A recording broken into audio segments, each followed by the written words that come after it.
Hello, welcome to the channel Why Stories. Enjoy watching. Cándida was in a hurry to get home. Lately, very strange things had been happening around her and Maximino's family.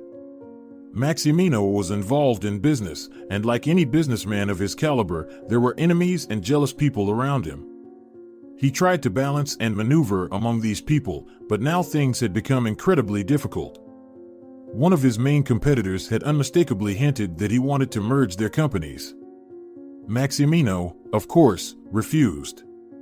And now they were being subjected to inspections from all possible and impossible authorities. Today, since early morning, Cándida had felt uneasy. She always sensed when something was about to happen. And today she had that bad feeling, plus her husband wasn't answering the calls. Cándida had already reached the entrance when suddenly she heard behind her. Cándida. Cándida turned around and saw two men. They were clearly with a criminal past. She stopped and looked at them. Well, in broad daylight, they're unlikely to drag me somewhere or hurt me. It's only 6 in the evening. There are plenty of women with children in the courtyard, Cándida reasoned, but her anxiety has been mounting. The men approached her closely. "Are you Cándida Alcalde?" One of them asked in a rough voice. "Yes, what do you want?" "Listen," they immediately got to the point. "Tell your fiancé to agree easily to all the conditions they offer him, unless he wants things to turn out bad. Otherwise, he'll be searching for you for a very long time. And there's a chance he won't find you." The second one said loudly and laughed. That laughter made Cándida feel uneasy. A shiver ran through her body, and she trembled as if from the cold. "Did you get it?" The first one clarified. "Yes, I'll tell him." "Good girl." They got into a huge jeep and abruptly sped away. Cándida didn't even have time to note down their license plate number. She tried to deal with the anxiety that has been already mounting her before this incident. Cándida took out her keys from her purse and opened the entrance door. She never used the elevator as she suffered from claustrophobia, so she hurried up to the 3rd floor on her feet. She opened the apartment door and practically rushed inside.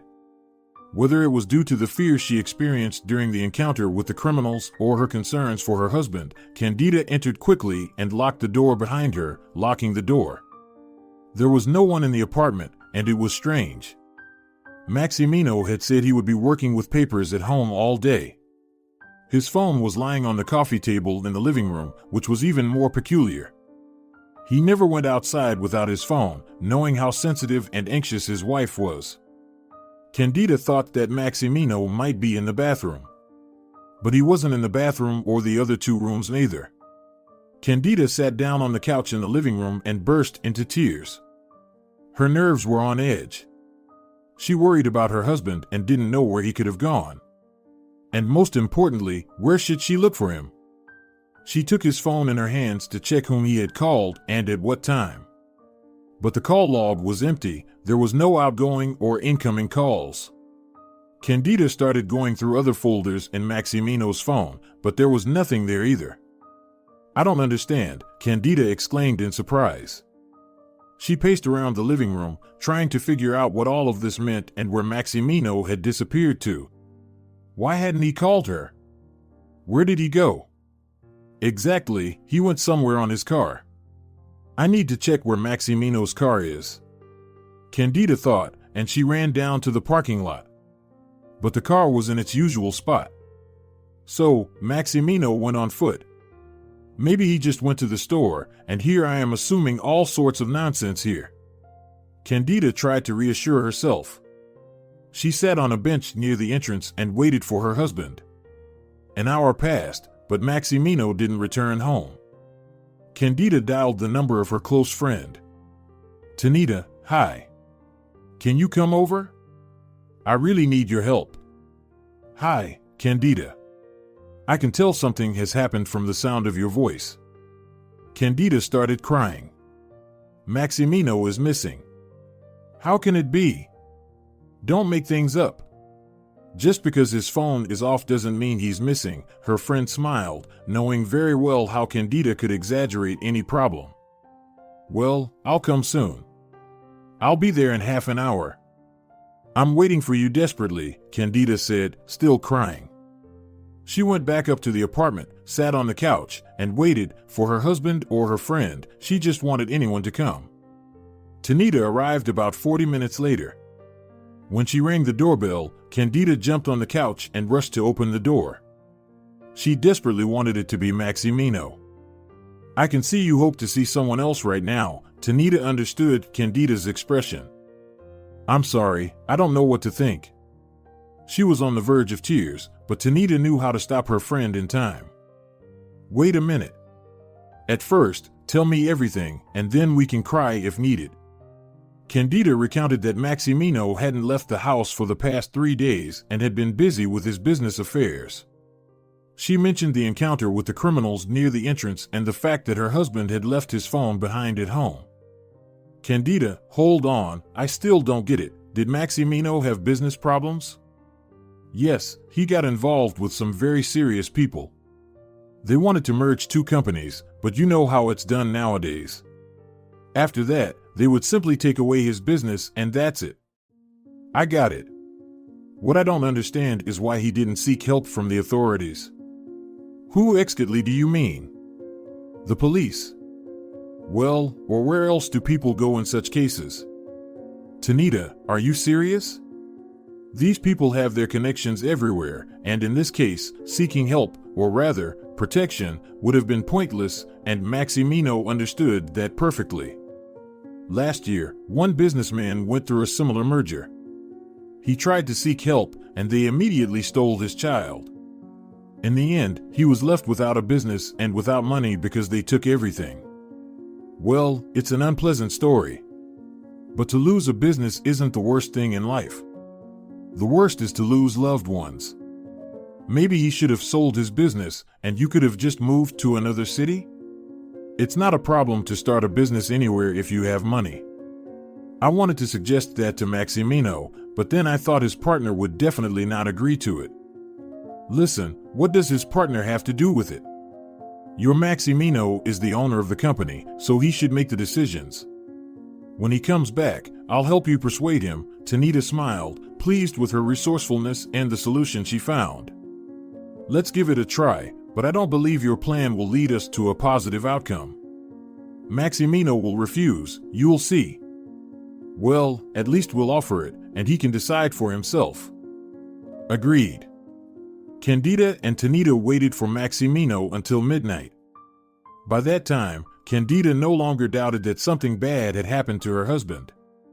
Even the usually calm and even-tempered Cándida paced around the room, contemplating what to do and where to look for her friend's husband.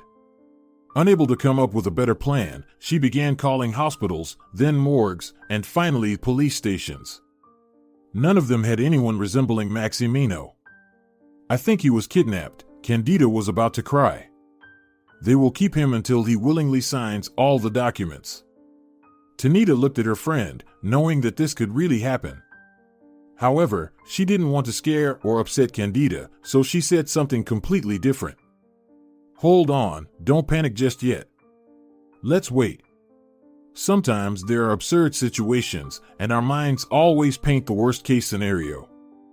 No, Cándida, I'm sure something happened to him. We've been together for 8 years, and I can feel him even when we're apart. Listen, I understand that we don't plan on going to sleep anytime soon. Let's drink some wine and relax a bit.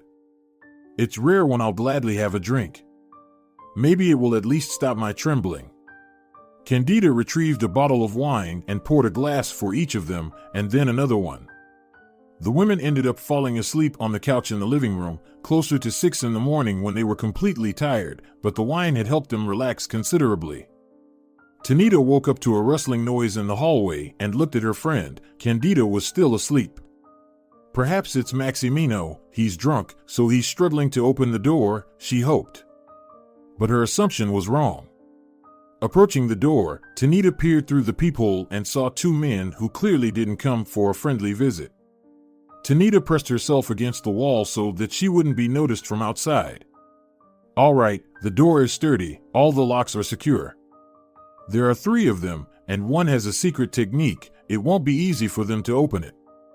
So, the chances of them getting in are zero. I need to call the police, the girl decided and dialed the number. With difficulty, as she whispered, she explained the problem to the officer on duty, then returned to the living room and woke up her friend. Please be quiet. She pressed a finger to her lips. What happened? Cándida asked, frightened. There are two thugs trying to break down the door, but there's no chance they'll succeed. And I've already called the police. Did you see them? Well, yes, through the peephole. Probably, it's the ones who came to see me yesterday. One of them had short hair, a round face, and the other was skinny and scary looking. Yes, that's them. But I don't understand why they would break into your apartment, Cándida wondered. What are they looking for here? Probably they're looking for Maximino, Cándida guessed. At that moment, shouts and footsteps could be heard in the hallway. It seemed like the police had arrived. Cándida ran to the door and looked through the peephole when someone rang the bell. Two police officers were standing in front of the door, and the criminals were nowhere to be seen. She opened the door. Hello, did you call the police? Yes, two men were trying to break down our door. The criminals were detained. Do you know who they are? No, of course not. Why? You'll have to come with us. Why? It's mandatory, said one police officer, while the other remained silent. Then Cándida noticed an unusual tattoo on the second officer's hand. It was very strange for a policeman. All right, let me change clothes and I'll come down, said Cándida and quickly closed the door. The police officers clearly didn't expect such a swift reaction from the young woman, so they didn't have time to respond. Cándida locked the door with all the locks and pressed herself against the wall. Her heart was pounding in her temples so strongly that she couldn't even think. Cándida, we have a problem. She whispered to her friend. What's wrong? The frightened friend didn't understand. Those aren't cops, they're imposters. What do you mean? I mean it literally. They're not police officers. I noticed a tattoo on one of them, a very specific one. My brother used to be into tattoos, and he explained a lot to me when I foolishly wanted to get one myself. Well, one of them has a tattoo that no real cop would ever have. So, what do we do now? You called the police, so they should come, right? They should come, but when? So, here's what we'll do, Cándida decided. While they're coming, quickly gather your things. Only the essentials and valuables, documents, money, necessities for the first future. You'll come with me. But what about Maximino? What if he comes home and I'm not here? He'll think I've abandoned him. Calm down. You can leave him a note explaining that you've left. Let him call you on your mobile. Haven't you changed it? I don't like this idea. Do you prefer sitting at home trembling? Sorry, but I Sadie here with you. And in such an atmosphere, I'm not comfortable either, sorry. Fine, I agree. I'll go insane here without you. Cándida took out her suitcase and began packing her things. But when she opened the safe to retrieve the money, she screamed in surprise. It was empty. Inside, there was only her passport. Cándida, come here. She called her friend. What happened? All our money is missing. This is unbelievable. Seriously, all of it? Can't you see there's nothing here? Cándida sarcastically remarked. How much was there? Quite a lot. Unbelievable. Where could it have gone? I have no idea. Well, I think I know. Maximino took it. No one else could. Cándida looked at Cándida, astonished. How could he have taken it? What about me? Cándida asked naively, like a child. Oh, what kind of a relationship you two have? I don't understand what's going on at all. And for some reason, I have a feeling that nothing good is happening. Cándida, I don't understand anything. Cándida burst into tears again. She felt hurt and frightened at the same time. She couldn't understand how her husband could leave her without a penny, without saying a word. Where did he go, and what was she supposed to do now? The doorbell rang, and the friends tensed up. Cándida even stopped crying, and Tanita went to look through the peephole again. There were real police officers standing outside the door this time. Tanita decisively opened the door, and a young policeman introduced himself and asked what had happened. Emotionally, Tanita recounted the events of the morning. They spoke in the hallway, and the police officer took detailed notes, assuring them that they would investigate. After noting Tanita's phone number, they left. Tanita asked the apartment owner to postpone their conversation for another time. When they left, Tanita said to her friend, "Let's quickly grab your things and leave before they come back." "Is your apartment under safe system?" "Yes." "Great, let's gather our things and leave." Cándida quickly changed clothes, grabbed her suitcase, put the apartment under a law-compliant safe system, and they left. Both friends remained silent throughout the journey. Tanita was thinking about where to hide Cándida, while Cándida was contemplating what to do next. "You can't come to my place, that's for sure. They will look for you among your close ones, and many people know that we've been friends since childhood. We need to find a place where no one would even suspect you could be." "What should we do then?" Tanita pondered. "Maybe rent a cottage somewhere?" "Legally." "Great idea, but not for you." "Well, I mean, not with your documents. And not with mine. I know someone who can help us." Tanita called someone, had a quick conversation, and hung up. 10 minutes later, she received a call back with an address to go to. "Fantastic, my friend. All-inclusive, 2 weeks of bliss. I even envy you." "Why?" "That I have to hide? That I don't know where my husband is and that criminals are looking for me? Great reason for envy." "No, it's just such a luxurious place, very quiet and beautiful. No strangers around." They arrived at the resort closer to evening. It was located in a forest, far from the city. It was truly a magnificent place. Pine forest, a lake, small cottages, beautiful paths with flower beds, benches, and gazebos, a real fairy tale. Indeed, it's a very beautiful place. When else would I have such a relaxing time? Cándida smiled for the first time in the past 2 days. Tanita helped her friend settle into the cottage, where they registered her under a fictional name without providing any documents. The house where Cándida would be staying for the next 2 weeks was divided into 2 parts.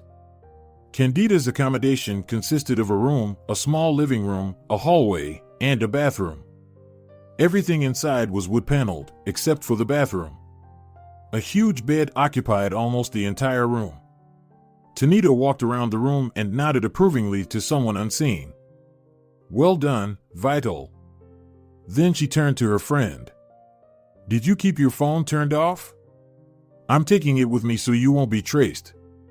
There's a library, a computer room, a gym, and 2 restaurants here. In short, you'll have plenty to do. Today is Wednesday, I'll come here on Friday evening. Spend 2 days here without me and without any adventures, all right? And most importantly, behave normally, don't cry, and don't attract unnecessary attention." "But what should I do? And what about work?" "I'm scheduled to be on duty at the hospital tomorrow." "Okay, write a leave application, and I'll take it to your workplace. Is there someone you could suddenly go to?" "I only have an aunt in the capital. I don't have any other relatives." "Perfect. The farther, the better. Just write that you urgently flew to her." Cándida wrote the application, said goodbye to her friend, and returned to her cottage. She hadn't had the opportunity to relax like this for a long time, especially in solitude. After taking another look at her accommodation, where she would be staying for the next 2 weeks, she fell onto the bed and cried. After lying on the bed for about an hour, she suddenly felt incredibly hungry. And then she remembered that she hadn't eaten anything since yesterday's lunch. Cándida resolutely got up from the bed and headed to the shower. Since Cándida didn't know what kind of guests were there, she decided not to take any risks and wore a light blue trouser suit that could pass as both evening attire and casual wear. She put on soft, flat shoes. After taking a final look at herself in the mirror and feeling satisfied with her appearance, she opened the door and stepped outside. As she walked around the cottage, she immediately bumped into her neighbor. "Good evening. Are we neighbors?" The man smiled. "Going to dinner?" "Good evening. It seems we are neighbors if you're from the other half of the house." Cándida pointed towards the other part of the house with her hand. "Yes, from this one. Allow me to introduce myself. I'm Constantino." "Nice to meet you. I'm Cándida." She smiled at her neighbor. "Pleasure to meet you too, Cándida. Would you like to join me for dinner? Or do you have a companion?" he asked. "No, I'm here all alone." "Surprising." "Me too. Sorry for the indiscreet question, but are you married?" It would have been better if he hadn't asked that. The reminder of her missing husband instantly soured her mood. Cándida's expression changed, as if she had been splashed with icy water. The smile disappeared from her face, and she looked sternly at Constantino. "I'm sorry, did I say something wrong?" The neighbor became alarmed. Struggling to control her emotions, Cándida composed herself and answered in a somewhat calm tone. "No, it's okay." The neighbor could tell that things were not fine, but he tactfully refrained from asking any further, clearly feeling awkward about spoiling his neighbor's mood. During dinner, they initially remained silent. They placed their orders and silently waited for them to arrive. Cándida chose grilled salmon and a vegetable salad for dinner, while Constantino ordered a stew and some kind of seafood salad. Constantino broke the silence first. "Cándida, would you like a glass of wine as an appetizer and for our meeting?" "Sure." Constantino stood up and went to get the wine, returning with a bottle of red. Cándida noticed the label. It was her favorite wine. After a glass of wine, she started to relax a little, although her thoughts were occupied by Maximino. Charming Constantino was telling some incredible stories from his life. From these stories, Cándida deduced that he was somehow involved with law enforcement. "Your stories are so interesting, Constantino. Do you work in the police?" she asked. "No," the neighbor smiled. "I work in the department for the investigation." "Wow!" Cándida exclaimed in admiration, suddenly realizing that such a connection could come in handy in the future. "Do you need any assistance?" Constantino guessed immediately. "Not at the moment," Cándida smiled. His perceptiveness impressed her. It felt like the neighbor could read her thoughts. Well, that wasn't surprising. They probably trained them for that. "If you ever need anything, don't hesitate to ask," he said, pulling out his business card from his pocket and handing it to Cándida. It said, "Constantino Poletto, Chief of the Department for the Investigation of Special Cases." Wow! So young and already holding such a position. I must befriend him for sure, Cándida thought to herself. "You're so young and already in such a position." Cándida said to him admiringly. "Well, how old do you think I am, Cándida?" Constantino smiled mysteriously. "I think you're no older than 40, she guessed. 25 is also younger than 40. Constantino laughed. "Well, then, let me refine my guess. You're 35, 36. Did I get it right?" Cándida asked. "Almost. I'm 34, he replied. "No way." Cándida couldn't believe it. In reality, she thought he was slightly over 40, but she decided not to voice her thoughts. She was always bad at guessing people's ages, and to avoid accidentally offending someone, she simply called the age of less than she was thinking about. "So, you're just a little older than me." No. You don't have to disclose your age. A woman's age is always a mystery. I can guess how old you are, but I don't want you to tell me. The main thing is that you're over 18. "I'm definitely over 18, Cándida laughed. It was easy and pleasant to talk to him, and for a while, she managed to forget about her own worries. After dinner, Cándida herself suggested to Constantino that they take a walk around. "I would love to," An evening stroll contributes to a good night's sleep, especially in such pleasant company, he replied. They walked for about 2 hours until Cándida realized she was terribly tired and might fall asleep right there. Constantino walked her to her door and then headed to his own. Cándida collapsed into bed without even changing her clothes. The day had been too emotionally draining. She woke up the next morning around 7 o'clock, a habit from her early work mornings. After taking a shower and getting dressed, Cándida went for breakfast. Constantino was sitting at the same table where they had dinner the previous night. When he saw Cándida, he waved cheerfully. "Good morning, Constantino." Cándida smiled. "Good morning. How did you sleep in your new place? Did you have any interesting dreams?" Constantino asked. Cándida was surprised by the question. "Do you believe in dreams, Constantino?" "I know for sure that they can predict things," Constantino said somewhat sadly. "Oh, I never would have thought that people in your field could believe in such things," Cándida honestly remarked. "Do you think people in my profession are emotionless robots who act according to instructions?" It seemed like he was a little bit offended. "Constantino, I didn't mean to offend you. I just thought that such beliefs are mostly held by women. And here's this respectable man asking me about dreams. I sincerely apologize. I truly never meant to offend you," Cándida explained. "All right, it's okay. Let's have breakfast," Constantino suggested, but the mood had already been spoiled for both of them. "What can you order for breakfast here?" Cándida asked. "Anything you like. At my own risk, I ordered a porridge and a fruit salad with yogurt for you. Is that all right?" "Constantino, how do you do this?" Cándida asked, amazed, because it was exactly the perfect breakfast she had always dreamed of. "If the porridge also comes with honey, it will be a direct hit." "With honey, right," Constantino smiled. "I'm glad I could please you. You managed to surprise me as well.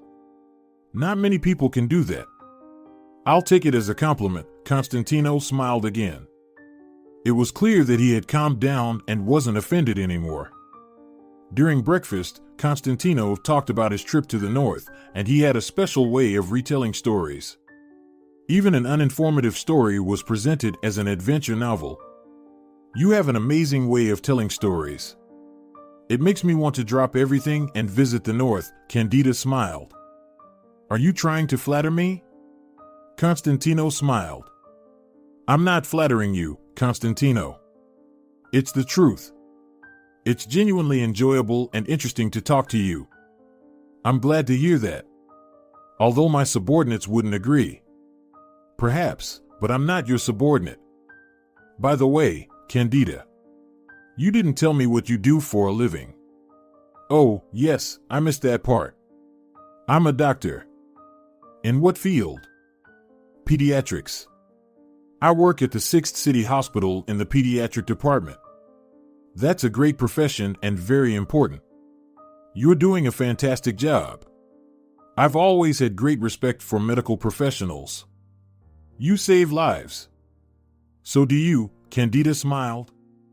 "And sometimes no less than we do." "We're flattering each other," Constantino smiled. "What an interesting conversation from the early morning." "Yes, indeed. What are your plans for today?" "Can I be honest?" "Please do." "I have no idea. It's my first time here, and I don't really know anything." "What are your hobbies?" "I'll tell you, but don't laugh, okay? Promise?" "I promise. I enjoy fishing and playing billiards." "Wow, quite the hobbies for a young lady." "Well, I can't promise you fishing since we won't have anything where we'll be able to put the fish, but the second one is easy." "Is there a billiards table here?" "Of course." "Shall we play?" "With pleasure." "I just need to change my clothes," Cándida shyly smiled. "Me too. Let's finish breakfast, and then we'll go change. And after that, we'll play." "You've intrigued me, to be honest." After finishing breakfast, the neighbors went to their rooms, agreeing to meet in half an hour near the cottage. Cándida was waiting for Tanita to hear news about Maximino. And being in Constantino's company made it easier, as he distracted her from anxious thoughts with his wonderful stories. That's why Cándida suggested going for a walk and playing billiards, so as not to be alone. They met up and went to play. Cándida managed to win twice, while Constantino only once. Acknowledging Cándida's excellent game, Constantino suggested keeping the score as it was and taking a walk in the forest. Cándida, of course, agreed. The walk turned out to be very pleasant, with the dizzying scent of pine trees and the soothing sounds. I haven't walked in the forest for so long. Thank you, Constantino. Cándida, are you here for long? Probably for 2 weeks, I'm not sure yet, Cándida honestly replied, without realizing how strange her answer might sound. What do you mean, not sure yet? Are you hiding from someone here? Constantino quickly realized. Do you really not need any help? Cándida looked closely at her neighbor. Yes, he was charming and seemed trustworthy.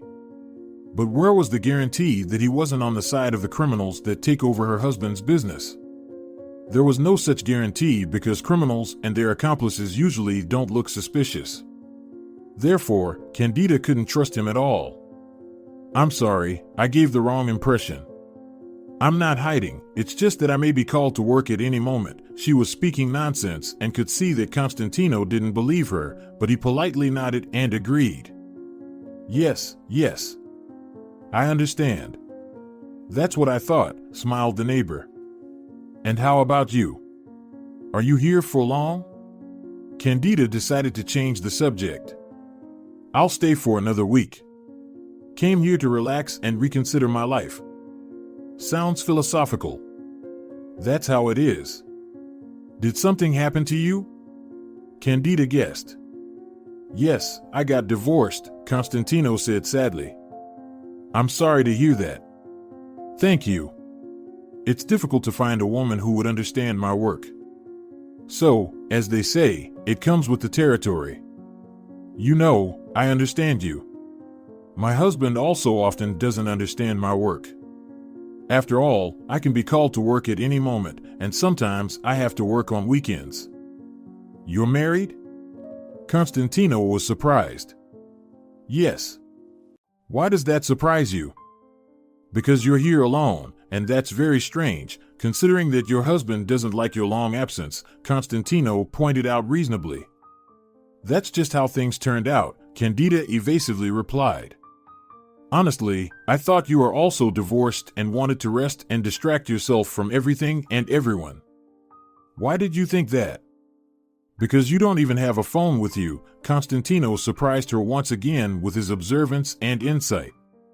You won't believe it, but I forgot it. My friend will come tomorrow and bring it.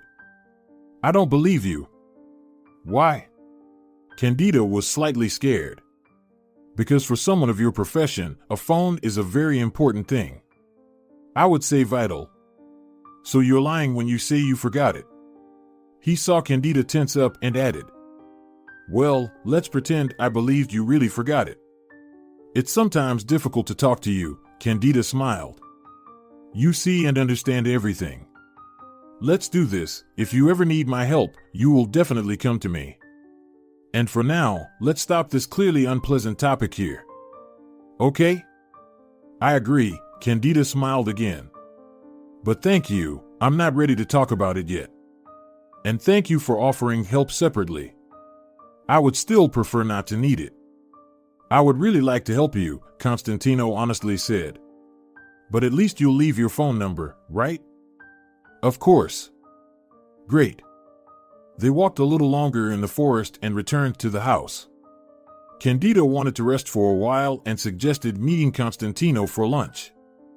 Lunch in 15 minutes. Constantino smiled. Have we been walking for so long? Cándida was surprised. I didn't even notice how time flew by. Let's have lunch then and take a little break. I'm feeling tired. And then we'll meet for dinner. And then we'll walk? For sure, we will. After lunch, Cándida lay down to rest. The fresh air and the long walk after her, she drifted off and slept for almost 2 hours. When she woke up, she didn't rush to get up but lay there, thinking about Maximino. Where could he be? If he took money with him, it meant he left on his own. But why didn't he leave me any sign then? What am I supposed to think? It was very strange behavior, but it was not new for her. Cándida remembered how once, when they were still dating, Maximino mysteriously disappeared for 2 weeks. They were already heading towards their wedding, and suddenly this strange disappearance. But back then, at least his friend knew where he was. And now? Who can she ask? In general, Maximino had enough oddities. He often changed his mind and tastes. Cándida was always amazed by that. How could someone with their own successful business be so inconsistent? But in their 8 years of living together, she had almost gotten used to it. Before the wedding, they had only been dating for 6 months. Cándida remembered how they met. It was simple and trite. They met at a cafe. Cándida was chatting with Tanita over a cup of coffee when a young man sat down next to them and suggested celebrating the beginning of his business project. Cándida was surprised at the time. Didn't he have anyone to celebrate such an important event with? But Maximino explained it simply. There were no people around him who would sincerely rejoice in his successes. And Cándida felt sorry for him. They had a glass of champagne together, then Tanita had to leave to do something else, and Maximino walked Cándida home. That's how they started dating. Maximino would give Cándida gifts, invite her to concerts, and they would go on weekend trips to the capital together. It was always fun and interesting with him. Maximino didn't like living a monotonous life. He could turn nothing into a celebration. It charmed and added flavor to their everyday life. On their 3rd wedding anniversary, Maximino came home and said that Cándida had half an hour to pack. They were flying to Cuba. Just like that, he suddenly wanted to. And he was always like that, energetic, full of zest for life, and unpredictable. And now he acted in his own way. He simply disappeared without a word. Yes, the situation around the company was strange and frightening, but to leave his wife without explanations or warnings was going too far. Cándida believed that he would show up soon and explain everything. She was convinced that her husband loved her and would never leave. Cándida didn't realize that dinner time had long passed, and she was still in bed. There was a knock on the door, and Cándida jumped up and went to open it. Constantino was standing at the doorstep. "Miss, I understand that fresh air makes you sleepy, but sleeping the whole day is a bit much." The neighbor smiled. "Sorry, I really lost track of time. Please wait for 5 minutes." Cándida returned to her room, quickly changed clothes, and went out to Constantino. "I'm ready." "Wow, you got ready quickly." Women usually take a long time to get ready.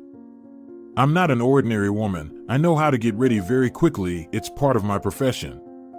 After dinner, they went for a walk. Constantino was telling more stories from his life. Cándida was certain that some of them were made up.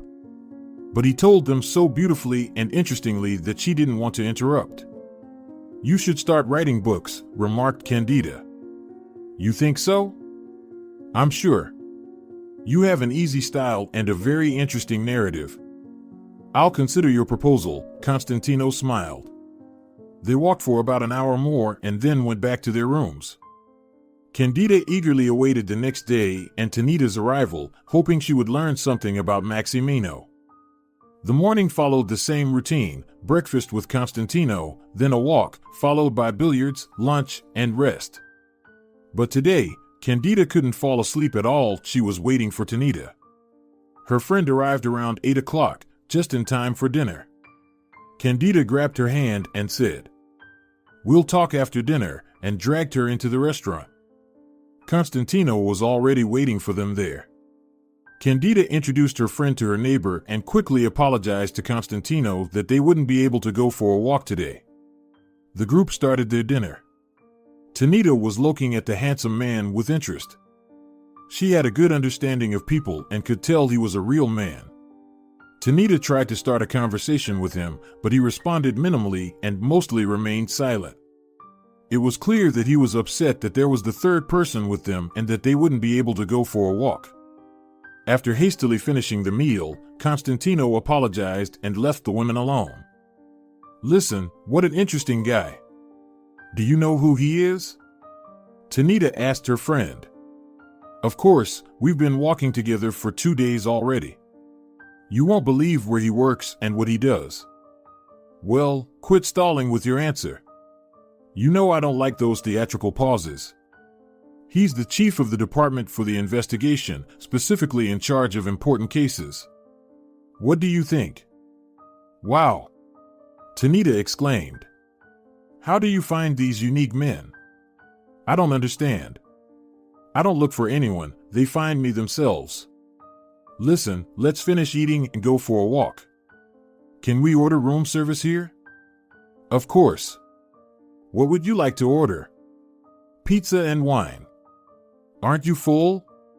Cándida asked in surprise. "Pizza? At night? Is that really you, Tanita? I haven't eaten all day today. That's why I'd love to eat pizza." "All right, I'll order everything now." Cándida went to place the order, and when she returned, the girls went for a walk around the base. "Any news about Maximino?" Cándida finally gathered the courage to ask. "No, nothing. But I can give you some good news. Those men have been on duty near your house from morning till night. So it seems they don't know where Maximino is. Therefore, they're not involved in his missing." "Tanita, of course, it's not them. He took the money from the safe. They wouldn't have let him gather his things." "Did he take anything from his belongings?" "That's the thing, nothing at all. Only his documents and all the money. It's strange that he didn't leave me anything." "Cándida, what are you going to do? Will you file a police report?" "What's the point? What would I tell them? That my husband took all the money from home and disappeared? They'll just laugh it off. There's no crime committed, you see?" "I think you've been talking too much to Constantino," Tanita laughed. "Listen, maybe you should seek his help? Tell him about the company and the attack by the gangsters. I don't know if we can trust him. What if he's also helping the gangsters? How can we find out for sure? And what would I tell him? That my husband left me and ran away?" "That's true. By the way, I'll give you a new phone number so you'll have all the services now." "Thank you. Did you deliver the application for leave at the hospital?" "Yes, everything's in order. Your boss did scold me, though, but I lied very convincingly, so you'll be fine. Don't worry about your job. Any hospital would gladly take a skilled professional like you.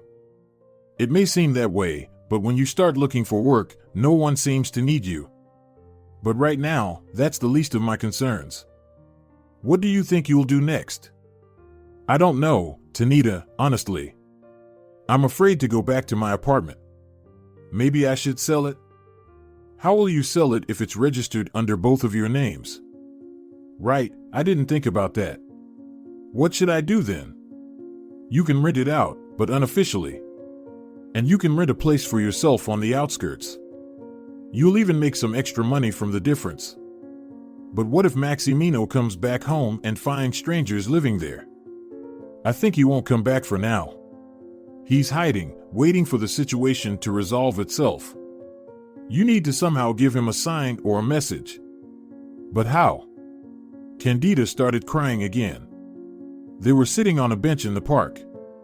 There was no one around, and Cándida let her emotions flow freely. "I don't know what to do, Tanita. I don't understand why he left me. We could have gone hiding together. But he didn't even suggest it. Yeah, it's hurtful, for sure. After all, 8 years together. I don't know, my friend. It seems he had a different way of thinking than you and I. Well, or maybe he's confident that they won't touch you. Let's go to the room. The pizza is probably there by now," Tanita suggested. "I'm amazed. How can you think about food at a time like this?" Cándida exclaimed. "Whenever I'm nervous, I eat a lot. Plus, I didn't eat properly today, as I told you. All right, let's go. The last thing I needed was your hunger-induced fainting spell. As they were approaching the cabin, Cándida suddenly heard Constantino's voice. He was talking to someone on the phone. I need that information urgently, do you understand me? Constantino responded to something his opponent said, insisting. I don't care how you do it in such a short time. This is the task, get it done. That's it. His voice was stern and persistent. It was clear he was speaking to a subordinate. Cándida didn't want him to notice them, but Constantino had just moved away from his side of the cabin and headed towards them. Ladies, are you still taking a walk? Isn't it late? We're actually heading back to our place, Cándida flirted. Don't you want to join us and help us finish a bottle of wine? Cándida was ready to hit her. Why did she have to invite the neighbor for a gathering when she wanted to talk and think about her future and the search for Maximino? I'd love to, if Cándida doesn't mind. Constantino replied. Cándida opened her mouth to object, but Cándida beat her to it. Cándida definitely won't mind.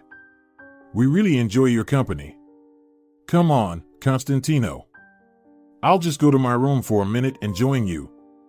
Agreed, we'll wait. They entered the room, and Cándida immediately confronted her friend.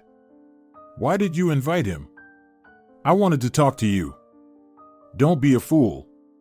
You might need his help very soon. Connections like that aren't thrown away, darling. And he's looking at you like an owl watching a mouse, it's obvious. And you should take advantage of that. By the way, do you know if he's married? He got divorced recently and came here to heal his wounds. Well, this is the reason that you should take advantage from. Keep him close. That sounds so crude. Yes, but it's honest. There was a knock on the door, and Constantino entered, bringing a bottle of good wine and some fruit. And 5 minutes later, another bottle of wine and pizza were delivered. The company settled on the veranda, which was large and shared between the two rooms, so there were no issues. They sat outdoors until midnight and then moved to Cándida's room. Constantino left the girls and went back to his room late at night. The evening turned out to be warm and cheerful. Cándida once again realized that her neighbor had a positive influence on her. In his company, she could distract herself and forget about her current problems. Cándida, I think he's in love with you, Cándida said. He looks at you with such admiration. Wow, a guy falling in love with you in just 2 days. I wish I had your talents. Don't make things up, Cándida said. We're just talking. If that's just talking for you too, then I really don't understand relationships at all, Cándida smiled. Let's go to sleep. I always feel sleepy after being outdoors. Are you sure it's only because of that? Well, yes. What else could it be? Who is the doctor here, you or me? Did you make a pregnancy test? Stop it, I'm not pregnant, if that's what you're thinking. Well, let's see. Cándida went to take a shower while Cándida sat in the armchair, thinking about what to do with her friend. How could she help her? And what if Cándida wasn't mistaken and Cándida was indeed pregnant? In the morning, Cándida began to feel unwell, which finally convinced her friend of her pregnancy. Cándida, you need to make a test. I'm serious. Nonsense, I'm not pregnant. I'll prove it to you now. Cándida rummaged in her handbag and took out a women's calendar. But when she looked at it, her expression changed. Oh, I've had a delay of over a week. This can't be happening. We've been trying so hard and wanted a baby, but now is the most inconvenient time. Stop it, a child is always the right time. Especially for you, my dear, you're not 20 anymore, you're already 31. So we're going to have a baby, no other options. And what about Maximino? Am I going to give birth without a husband? I'm sure your Maximino will come back. And in any case, you're married. So there's nothing wrong with your reputation if that's what you're worried about. What does my reputation have to do with it? Can you imagine what it's like to raise a child alone? Hey, What do you mean alone? What about me? Your baby will have the most caring godmother in the world. So we'll manage. I'm not pregnant, Cándida stubbornly repeated, although she herself wasn't so sure anymore. The friends spent the whole day together. Tanita went to the nearest town to the pharmacy and bought a test for Cándida. Of course, it turned out to be positive. Tanita was so genuinely happy, as if she herself were pregnant, not Cándida. Her joyful cries were heard by Constantino. "Ladies, who of you won the prize?" he asked. "Cándida." Tanita shouted. "You have no idea what happened. I can't imagine it yet, but I hope you'll share your joy with me. Our Cándida is expecting a baby." Constantino's expression changed. It was evident that the news didn't please him as much as Tanita. But he hurried to congratulate the expectant mother on the upcoming changes. "Thank you, Constantino," Cándida said softly. "I haven't decided yet whether to be happy or upset." "Why? Is something wrong?" Hope shimmered in Constantino's eyes. "I'll tell you a little later, I promise, not now. I need to digest this news myself. Then I won't distract you. Enjoy your time, girls." Constantino left for his room, and the friends remained sitting on the veranda. Tanita needed to go back home as she had to work early in the morning. "Cándida, I have to leave. Don't fret here, take care of yourself. Everything will be fine, you'll see. Just promise me you won't do anything foolish." "Tanita, I'm a grown woman, and besides, I'm a medical professional. Interruption of the pregnancy is out of the question for me, so calm down." "Well, great. I'm at ease then." Tanita kissed her friend on the cheek and went to the room to pack. Call me when you get home. And if there's any news, call me too. Of course, have a good rest." Tanita hurried away, leaving Cándida sitting on the veranda. She gazed into the distance, as if trying to glimpse her own future. Now she had to decide how to move forward. To live in a new way. Cándida envisioned a rented apartment in a residential area. For some reason, the apartment seemed poor and humble to her. Why am I exaggerating? Many women raise children on their own. I have a decent salary, I can save up something before maternity leave. Then I'll receive maternity benefits. I have jewelry as a last resort. And maybe, just maybe, Maximino will come back and everything will be fine. "Cándida, aren't you freezing out here?" Constantino asked with concern. "It's getting chilly." "Yes, thank you. I'll go inside now." "Cándida, can I talk to you?" "Of course," she agreed. "Let's order something to eat, I'm getting hungry." "What would you like?" "Honestly, I feel like to have a juicy steak." "It's real, how can it be?" "Of course, it's okay." Constantino winked and rushed off. He returned 15 minutes later. Cándida was still sitting on the veranda. "Why didn't you go inside the house?" "I was waiting for you." "So, will we have steaks?" "Yes, in about 40 minutes, is that okay?" "Can you endure it?" "Sure." They entered the room. Cándida sat in the armchair, tucking her legs underneath her, while Constantino settled on the small couch opposite her. He silently observed her for a couple of minutes, as if contemplating how to start the conversation. Their silence was interrupted by a phone call. It was Constantino's phone ringing. On the phone, he answered sternly and formally after seeing who was calling. He listened to the report for about a minute, then in a tone that was still stern but warmer, he said, "Good job. All right, talk to you later." He hung up the phone and looked at Cándida in a completely different way.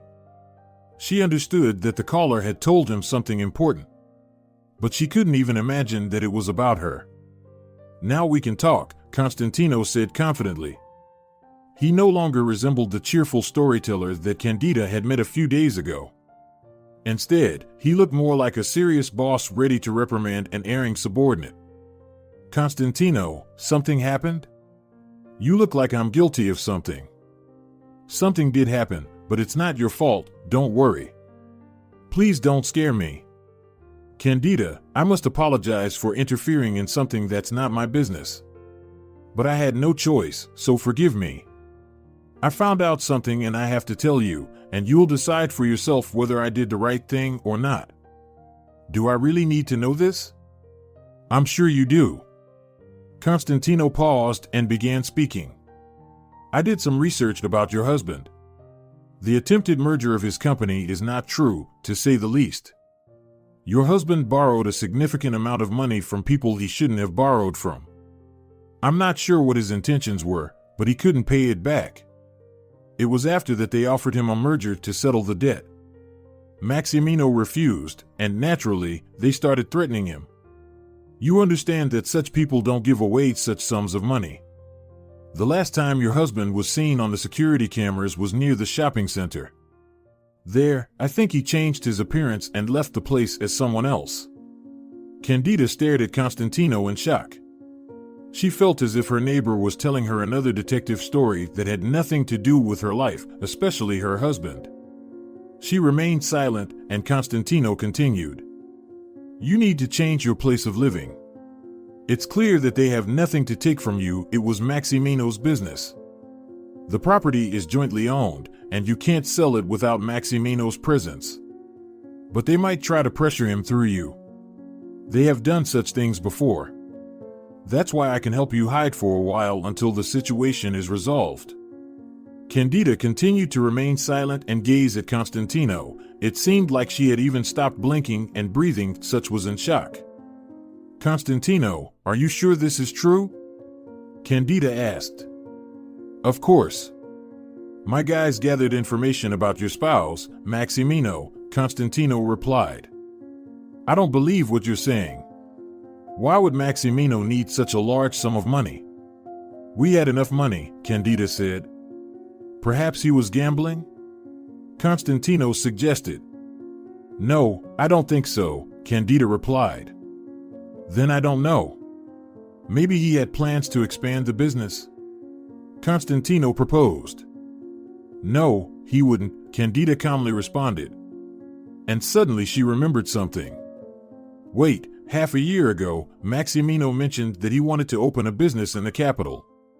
He always liked that city and dreamed of moving there someday. We argued about it back then because I told him, can you imagine how much money we should have to start a business there and then compete? It's not our small town. Yes, our town is kinda big, but compared to the capital, it's small. He got upset with me and said he had calculated everything. That he was a successful businessman and I didn't understand anything about it. But I never thought he would actually do it.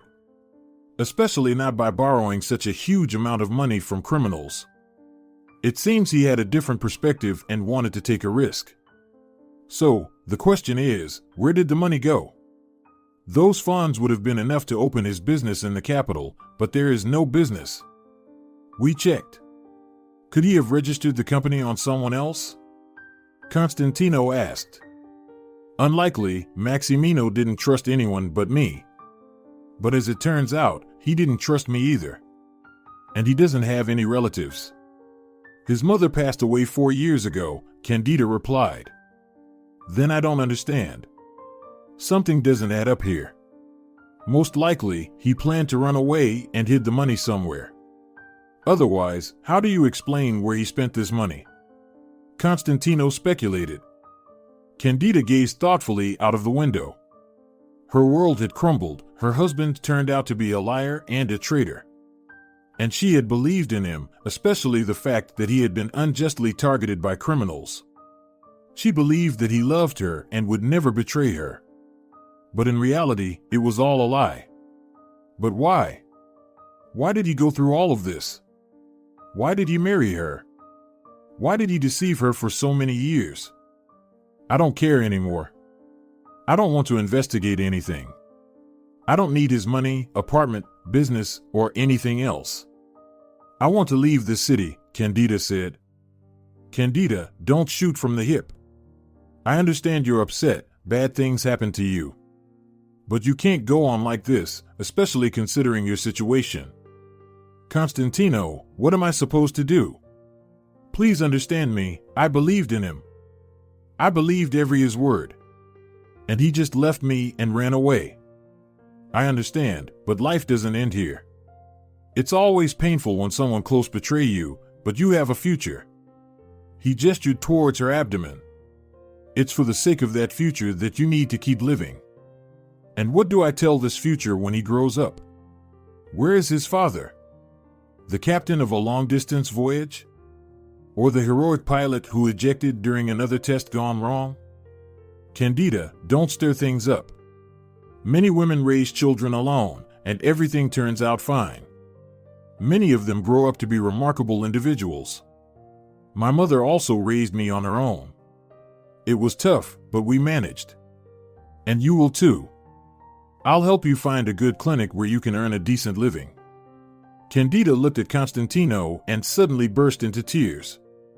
The bitterness of hurt and disappointment consumed her entire being.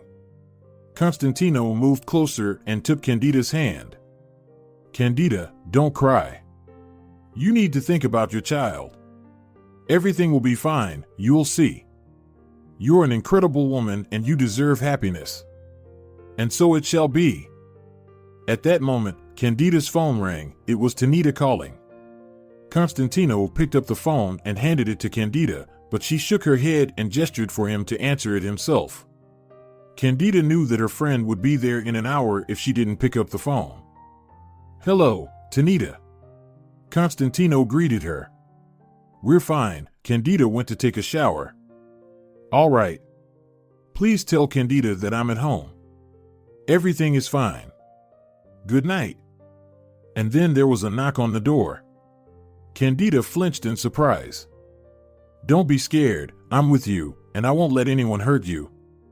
Besides, I don't think the stakes will attack you, Constantino smiled. And indeed, it was the waiter who informed them that everything was ready, and the table on the veranda was set.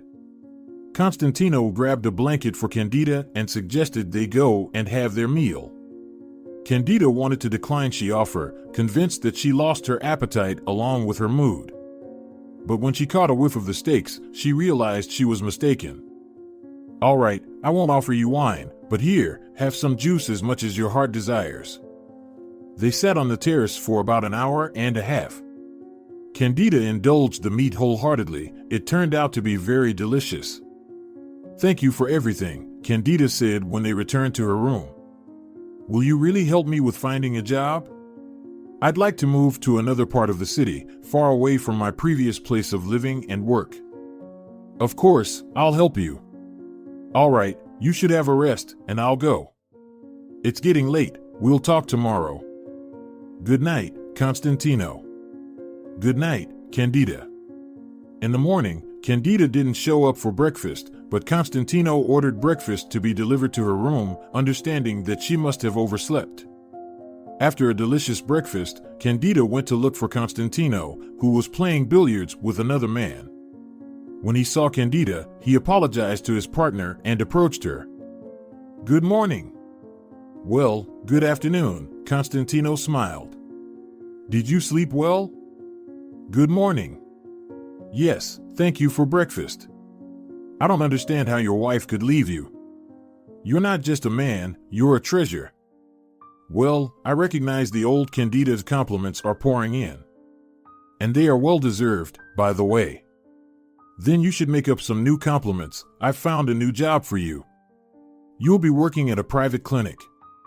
He mentioned the name of the clinic, and Cándida's eyes widened in astonishment. It was a very prestigious clinic, the kind of job one could only dream of. Are you serious? Does it seem like I'm joking? The first 3 months will be a trial period, but it's just a formality. Nobody will fire you. The director of this clinic is an old friend of mine who owes me a lot. So, everything is fine. Does it suit you? Are you kidding? This is perfect. Well, great then. Your job will be as a pediatrician, in line with your specialization.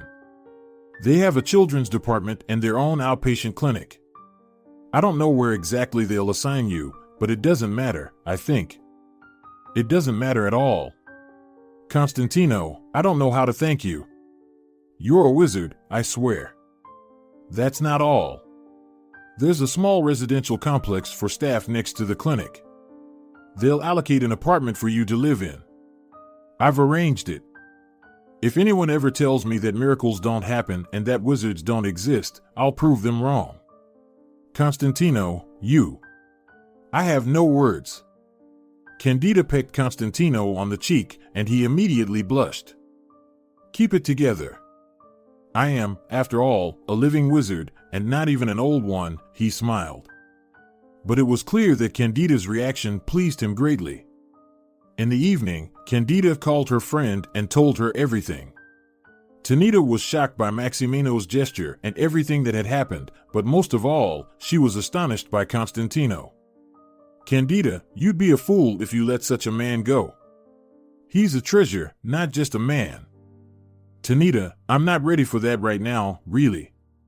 I haven't let go of my previous relationship yet, and you want me to jump into something new, especially with a baby on the way. But he knows you're pregnant, right? And it doesn't bother him. Or do you think he helps everyone like this, using his connections? Don't make me laugh. Even if you're not ready for a new relationship right now, keep him close so you don't lose him. All right, mommy, as you say. That's right. Listen to me, and everything will be fine. Constantino's vacation came to an end, and he left, leaving Cándida feeling very sad. She suddenly realized that this man had managed to occupy a special place in her heart in such a short time. The next day, she called Tanita and asked her friend to pick her up. Oh, someone said, I don't care about new relationships, the friend sarcastically remarked. And it turns out you do care. Tanita, okay, fine, you're right. I like him. Will you pick me up? Of course, I happen to have tomorrow off, so I'll come in the evening, we'll hang out, and tomorrow we'll leave together. Cándida didn't leave her room all day. Towards the evening, Constantino called.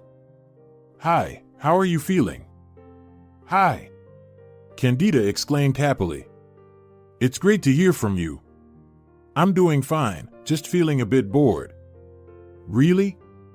Constantino, in turn, was delighted to hear that Cándida appreciated his absence.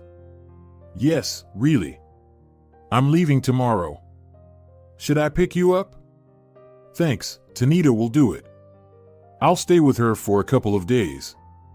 I need to quit my previous job, and then I'll need your help. Is that okay? Of course. Should we get your things from the old apartment? Constantino guessed.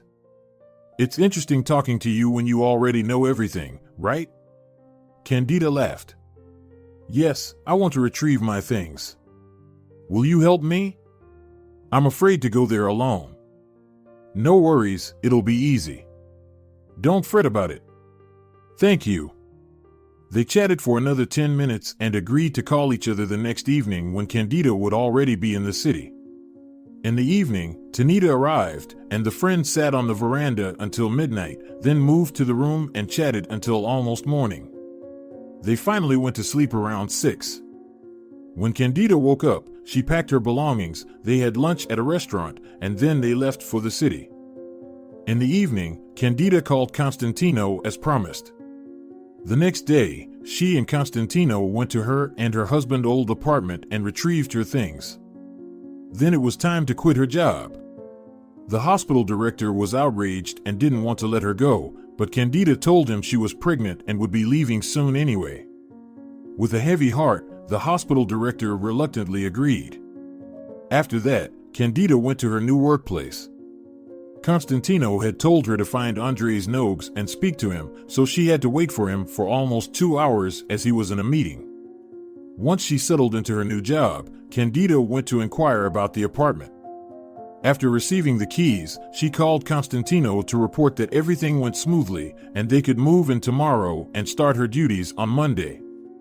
All right, today is Thursday, you'll move tomorrow, and we'll celebrate the housewarming right away. And your new life begins on Monday. Are you ready? Constantino asked. I never thought life could take such sudden turns. It's like everything is turned upside down in just a few days. Well, these are good changes. So everything is fine. In the morning, Constantino called and said he would arrive by lunchtime, so Cándida should be ready. Constantino, all my things are packed in suitcases. What should I do to prepare? Great. I'll come over and help. Don't you dare carry the bags downstairs yourself. Yes, Captain. Cándida playfully replied. The new apartment was luxurious.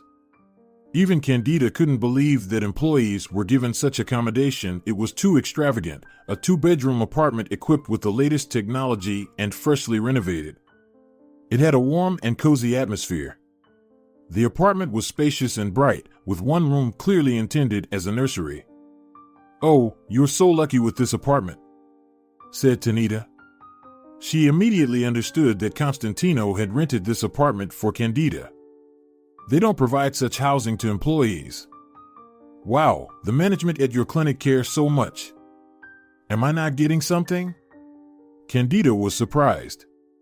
Constantino wasn't in the apartment at that moment. He was bringing things from the car. Cándida, seriously, you don't understand? Cándida was surprised. No, what am I supposed to understand? Cándida, in turn, genuinely wondered. It was Constantino who rented this apartment for you. Well, it's obvious. No, Andres Nogues told me that the apartment was provided. Sure, Constantino couldn't persuade his acquaintance. My goodness, how can you be so naive at your age? Once you start working, ask your colleagues who else has been blessed with such luck as you. You'll be very surprised. Cándida snorted and went to the kitchen, not believing Cándida. When all the things were moved and partially unpacked, Constantino suggested celebrating Cándida's move in a restaurant. Maybe I can cook something? Cándida offered. I'm curious, do you have groceries at home? Cándida asked. Well, the fridge is stocked with food, Cándida said. And then Cándida couldn't help but laugh.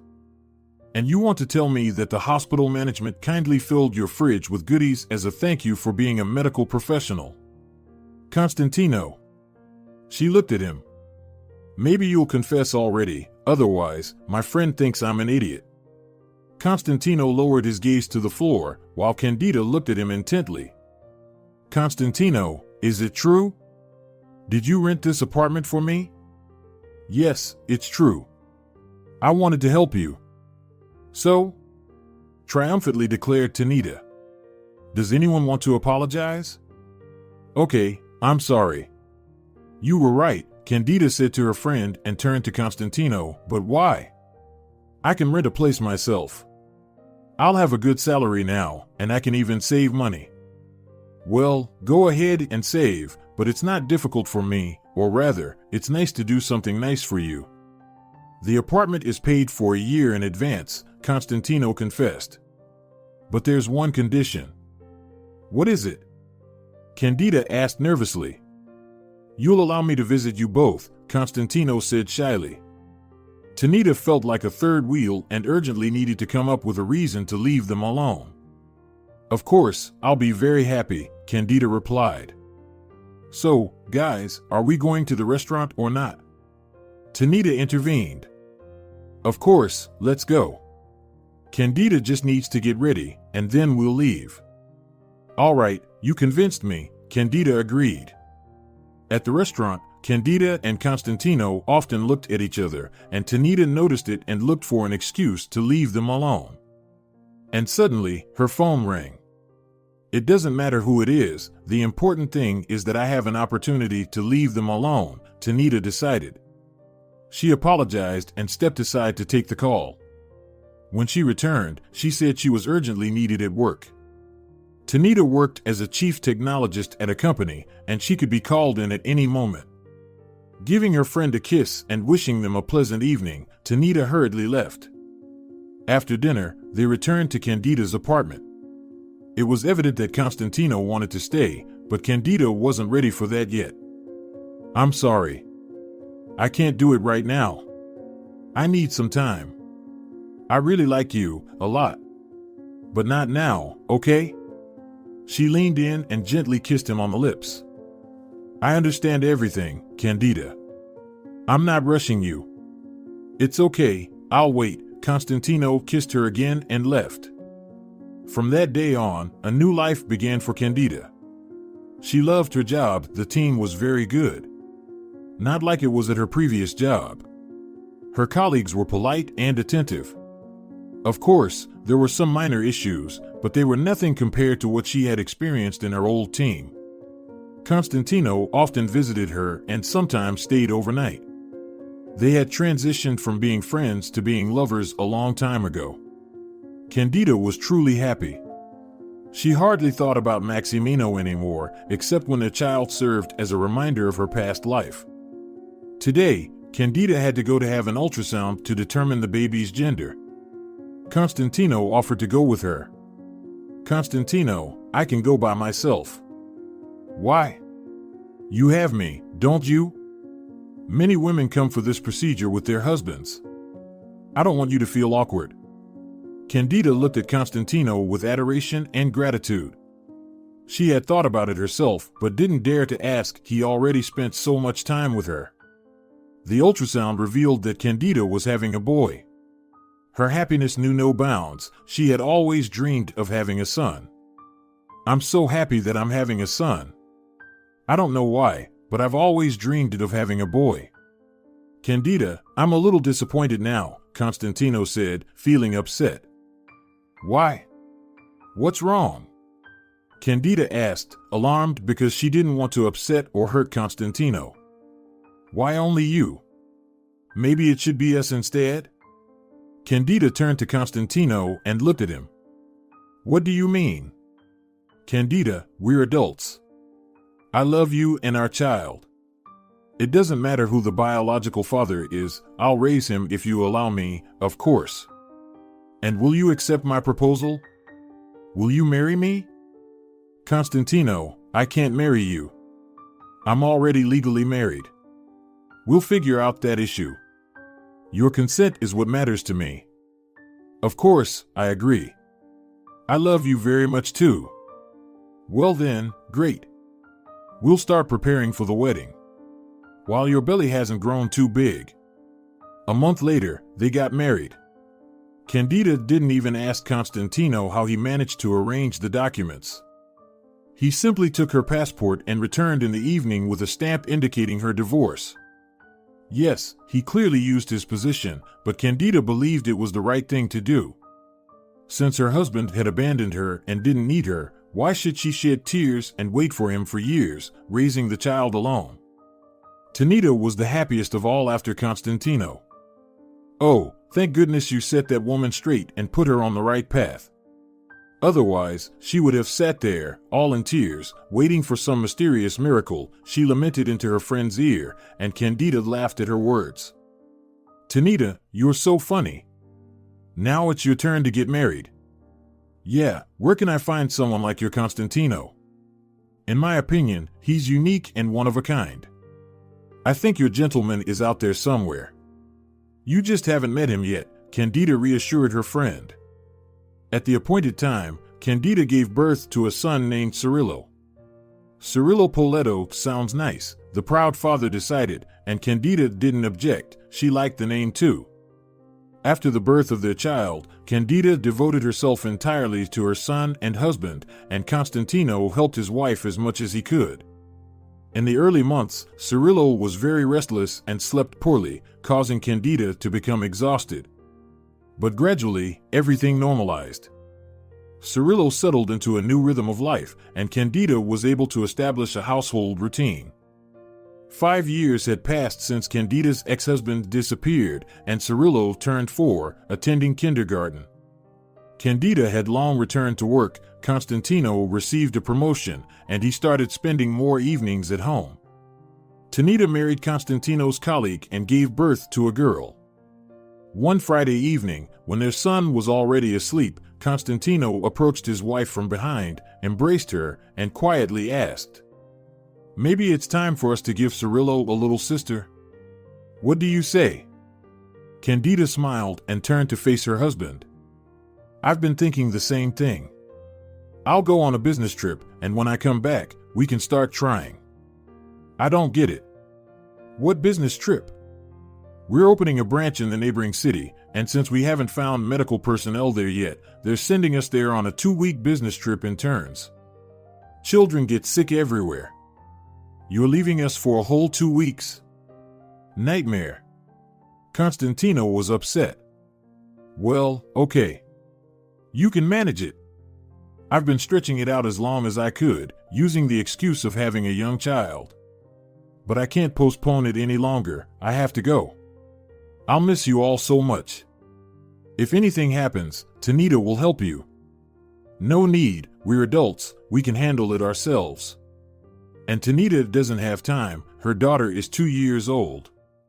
Well, 2.5. You see, she's busy herself. Don't worry, go, and don't worry about us, we'll manage. We'll hold on for a week, and then I have my vacation. We'll come visit you, Constantino smiled. Oh, that will be great. I won't be able to stand being without you for long. When are you leaving? The day after tomorrow.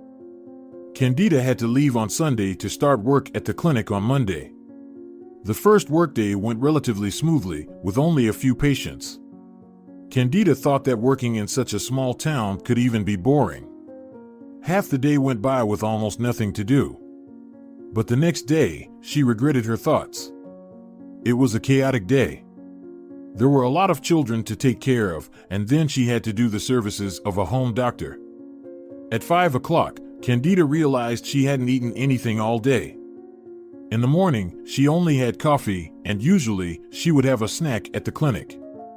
But here, the schedule was completely different, and there was no time for lunch. She still had to make 2 visits, to a 6-year-old boy and a 3-year-old girl. The boy was closer to the clinic, so she visited him first. The child had a common cold, nothing serious. His temperature wasn't very high either. Then Cándida visited another girl, and now she could finally eat something. Cándida, this is the last patient for today, and then we can go home. I don't understand how you manage this pace, wondered Kosh, the young 25-year-old driver. What can I do, Kosh? Someone has to do it, right? And children, they're the most interesting patients. You know best. Cándida entered the house, went up to the 2nd floor, and rang the doorbell. A few seconds later, an elderly woman opened the door and invited the doctor inside. Demetria is really sick, with a high temperature. We don't know what to do. The grandmother wailed. Don't worry, we'll figure it out now, Cándida reassured her. The apartment was modest. It was even strange that its residents could afford to call a doctor from a private paid clinic. And the visit was quite expensive for a town like this. Cándida entered the children's room, where a fair-haired girl was lying on a bed, looking frightened at the doctor who had entered. It was evident that she was very scared. Demetria, don't be afraid. Auntie is just going to examine you, that's all, the grandmother said. But she won't give me an injection, right? The girl asked. No, she won't, the grandmother hurried to reassure her granddaughter. Cándida looked at the elderly woman and shook her head disapprovingly. Why did you lie to her? If she has a high temperature, I will have to give her a fever-reducing injection, she whispered. Demetria often stays in the hospital, she's already scared of doctors. She has had health problems since birth, the grandmother said helplessly. Where are the girl's parents? The parents? They're not here, I'll explain it to you later. All right, Cándida approached Demetria's bed and sat on a small chair next to it. After talking with the girl for a while, Cándida managed to convince Demetria to allow her to listen to her chest and take her temperature. Cándida was generally good with children and always knew how to persuade even the most stubborn little ones. The temperature wasn't too high. It's nothing to worry about. We must definitely get some tests done tomorrow morning, and the primary care doctor will provide an accurate diagnosis. Can I get the tests done at your clinic? Of course, but it will be a paid service. That's fine, we'll cover all the expenses. Then no problem, I'll write down the name of the medication for you now. You need to go to the pharmacy and buy it. It will relieve her symptoms, slightly lower the temperature, and then allow Demetria to get some sleep. Cándida took the prescription and pen. She was ready to write when suddenly she noticed a framed photograph on the table and was stunned. Maximino, who had disappeared 5 years ago, was looking at her from the photo. Cándida felt a rush of heat and her hands trembled. How could this be? Could it be a doppelganger? But that couldn't be possible. Cándida knew very well that such doppelgangers didn't exist. She handed the prescription to the grandmother, bid farewell to Demetria, and wished her a speedy recovery. As the woman walked into the corridor, Cándida couldn't hold back and asked, "Excuse me, is the man in the photograph Demetria's father?" "Yes, that's my son-in-law, Constantino." "I'm sorry, what's his name?" "Constantino." "And where is he? Does he live with you?" "Of course, he went away on business but should be back soon." "And Demetria's mother?" "She's at work." "Well, actually, she's abroad. She goes away for some time and then comes home for a week." "That's very interesting, but the girl is still too young to be left without her mother." "You know, I've told them that. But they're doing some kind of business, as they say, and they don't listen to me at all. What can I do? Does Maximino not work?" Cándida realized her mistake and quickly corrected herself. "Oh, I mean Constantino. He just looks so much like my classmate Maximino. That's why I asked who it was. They resemble each other so much." "No, Constantino doesn't work. He earns well abroad." "I see. Then why doesn't he go abroad instead of his wife?" "I don't know, honestly. I don't ask, and they don't tell me anything on their own." "I see. Well, go back to your granddaughter. Or better, go to the pharmacy, and I'll stay here with Demetria so the girl won't get scared. I noticed there's a pharmacy at the end of your house." "Thank you so much, Doctor. I'll be quick." The grandmother of Demetria ran off, leaving Cándida standing in the doorway of Demetria's room. She looked at the girl and tried to understand how it happened that her ex-husband already had a new family and didn't feel any guilt about abandoning her, Cándida, to the whims of fate. Did he really not care about the woman he had spent 8 years with? Cándida's thoughts were interrupted by the sound of the door opening. It was too quick for the grandmother, so Cándida tensed up. And she was right. The door opened, and Maximino, or Constantino, as he was now called, entered the apartment. "Is it you?" He was visibly startled upon seeing his ex-wife. He even took a step back towards the exit, but Cándida stopped him. "Calm down, I came here as a doctor for your daughter." "How is she?" "She'll be fine, it's just a cold." Maximino entered his daughter's room, bent down, and kissed the child. In that moment, Cándida wanted to say that he had another son, and he seemed to not care about him at all. But she decided against it. Why bother? Cirillo has a wonderful father who has been raising him since birth. A father who truly loves him and would never betray him, unlike his biological father. Since Demetria was asleep, Maximino turned to Cándida and unexpectedly asked in a harsh tone, "So, what now? Are you going to demand your share? And a portion of the money we saved together, which I took? Tell me, don't you have anything else to say to me? Anything you want to ask? Explain? Why did you leave me 5 years ago without a word, leaving me with no money, no chance to sell the apartment? How could you do that? I can't believe that in 5 years, you couldn't find a way to contact me. Cándida, I had no other choice." "You're a liar. There's always a choice. And every person can choose whether to become a traitor or not. You chose the first option, much to my deep regret." Maximino looked at his ex-wife in astonishment. "You've changed a lot. You've become someone else. Of course, it's been 5 years. Didn't your conscience torment you all these years? What should have tormented me? I was saving my own life and couldn't think about anyone else. Anyone else? Cándida got genuinely angry. Am I anyone else to you? 8 years of our life mean nothing to you? God, in the beginning, I tormented myself, thinking I was a traitor, worrying that something had happened to you. I didn't even know where or how to find you.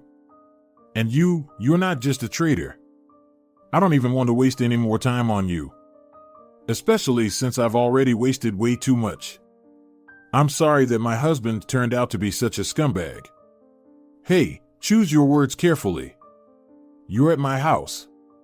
How we talked. What if tomorrow some gangsters, to whom you still owe money, come to your house? Will you like that turn of events? They will scare your wife. Your daughter. Do you like that? As they scared me. You won't do that. I won't. You know why? Because I feel sorry for your child. She's not guilty that her father is a bastard. I really hope Demetria will never find out that her father can also be a despicable traitor and easily trade her life for his own. At that moment, the door opened and the grandmother entered with medicine in her hands. Constantino, you're back? That's great. Demetria was asking for you. Yes, everything is fine. I'll accompany the doctor and be home soon. Maybe the doctor wouldn't mind having coffee with us? The grandmother suggested. Thank you for the invitation, but I need to go. As soon as Demetria wakes up, give her the medicine right away. And make sure she drinks plenty of fluids. It's very important. Okay, thank you very much. Take care. Cándida said goodbye and left the building. Maximino followed her. You know, when I imagined our reunion, I thought I would run to you, hug you, and kiss you for a long time. That's how it was for 4 days after your disappearance. Until I learned the truth. And when I did, I realized that I had been living with someone else. With the character I had invented myself.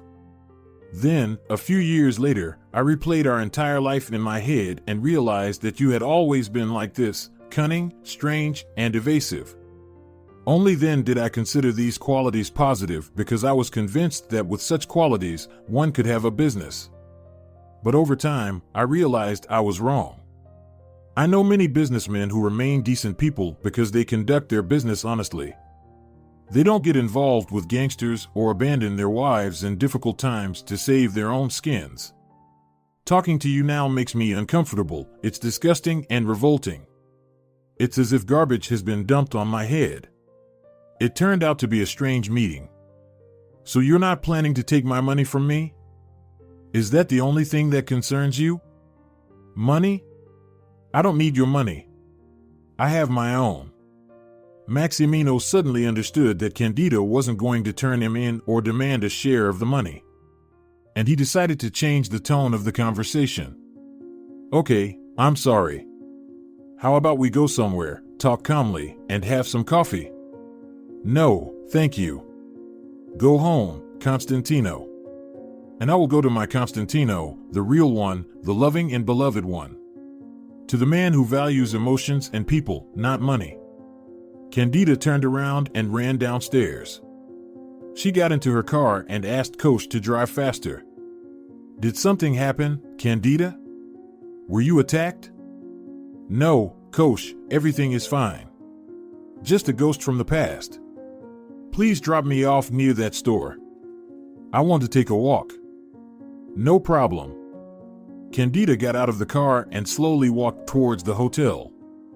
Betrayal-filled tears streamed down her cheeks, revealing her state of utter disappointment. She had hoped until the very end that Maximino wasn't a traitor. That everything Constantino had told her back then wasn't entirely true. No, she believed Constantino and knew he wasn't lying to her. But what if one of his subordinates had made a mistake back then and gathered the wrong information? Hope lived in Cándida's heart until today. Hope that the person she had spent 8 years with wasn't the person Cándida described. She so desperately wanted this long-awaited meeting to put everything in its place. And it did, just not the way or in the order she expected. Cándida wiped away her tears, but they continued to flow. It felt as if they had been building up all these 5 years and now, finally, found a reason to pour out. And along with these tears, the last warm memories of the past leaked away. The past that belonged to Maximino. That's it, it's over now. No more memories and torment. I did everything right. She dialed Constantino's number. Hello, my dear. How are my most beloved men? Hello, Mommy.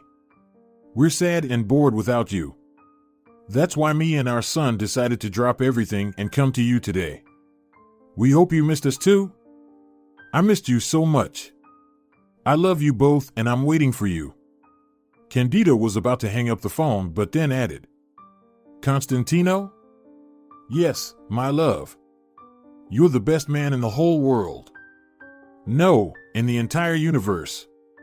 I love you so much. And I love you too. Wait for us, we'll be there soon. Cándida hung up the phone and walked further along the road with a smile on her face. She felt happy. She did everything right. If you're enjoying it as well, leave a like and subscribe.